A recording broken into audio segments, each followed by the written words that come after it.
So now let's check our practice exercises. So we just need to supply the information needed in the table by just looking at the tick markings. So if it is not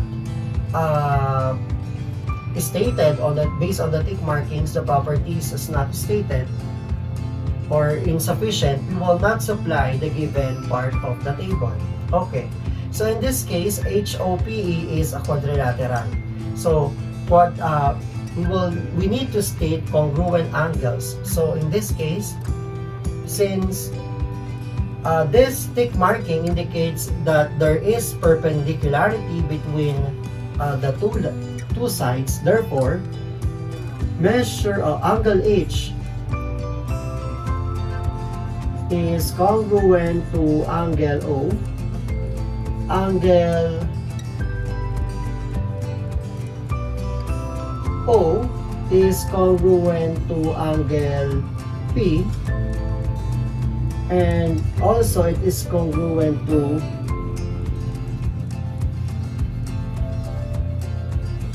so it means that all the angles are congruent, so therefore angle H is congruent to angle O and congruent to angle P and also congruent to angle E. Or meaning, if you have angle H and angle P, they are also congruent. Angle O and angle E are also congruent. Now let's have, since they are equal, so if we get the sum of the supplementary angles, we will have measure of angle H plus measure of angle O is equal to 180 degrees.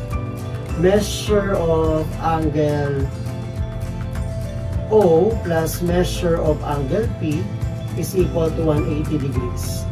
You may also write measure of angle P plus measure of angle E equal to 180. We could also consider measure of angle E plus measure of angle H equal to 180 degrees. Okay, so let's have parallel lines. So one check for this and one check for this one. So let's have parallel lines. Based on the given, it is not indicated that there are parallel. But we could identify that HO is congruent to EP based on the tick marks, and OP is congruent to HE based on the tick marks. So HO and EP are opposite sides, HE and OP are also opposite sides. Now let's have the diagonals bisected. So based on the given, we could identify that the HE is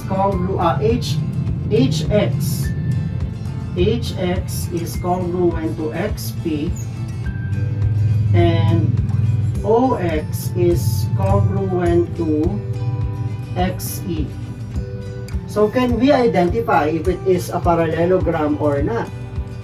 Therefore, based on the properties of the given quadrilateral based on the tick marks, it is a parallelogram. So A, B, C, H, O, P, E is a parallelogram.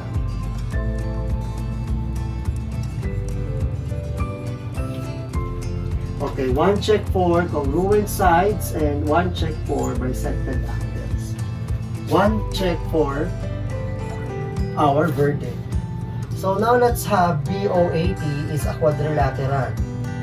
So congruent angles, based on the given, it is not stated that there are congruent angles.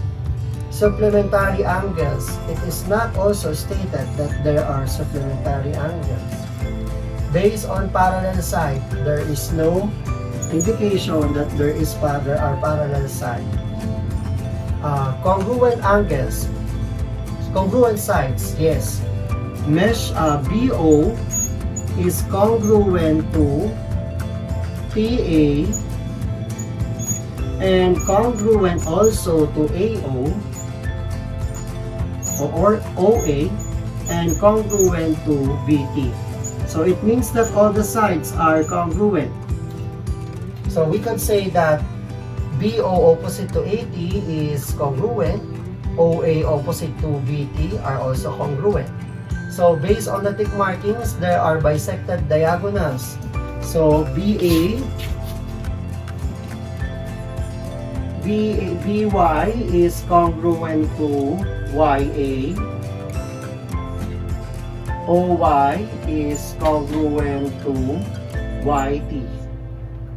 Can we say that the given parallelogram, the given quadrilateral is a parallelogram? Yes, because opposite sides are congruent and diagonals bisect each other. Therefore, BOAT is a parallelogram. So one check for this one and one check for this. And one check for our verdict. So now let's have number 4. CAKE is a quadrilateral. So based on the tick markings, can we say that there are angles that are congruent? Yes. So we will have angle A or angle C congruent to angle A, and angle A is congruent to angle K, and angle K is also congruent to angle E. All the angles are congruent. So in terms of supplementary angles, so since it also indicates that there is a right angle between C and A, K and E, we could have measure of angle C plus measure of angle A is equal to 180 degrees. Measure of angle A plus measure of angle K is equal to 180 degrees. Measure of angle K plus measure of angle E is equal to 180 degrees. Measure of angle E plus measure of angle C is equal to 180 degrees. Okay, one check for this, one check for supplementary angles. How about the parallel side? It is not indicated, so therefore we will not supply the information under parallel sides. So now let's have congruent sides. So based on the tick markings, we could say that CA is congruent to EK,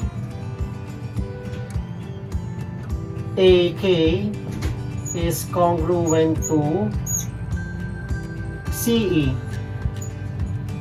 and we could also say that CA is congruent to EC and congruent to AK, and it is also congruent to EK. So if this is your answer, it is acceptable. So all the angles are, all the sides are congruent. So how about the diagonals that are bisected? Based on the tick marks, it is also bisected. So but there is no letter indicates that there is the intersection of the two diagonals were not identified. Therefore, we could not supply diagonals that are bisected. Now let's have the verdict. So since we identified that the opposite angles are congruent, opposite sides are congruent, and consecutive angles are supplementary, therefore we could say that CAKE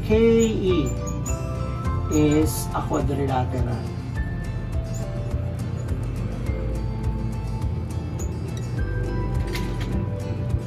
So one check for this. 1, 2, 3, 4. Okay, so I hope that you get a perfect score in our practice exercises. See you again in our next video.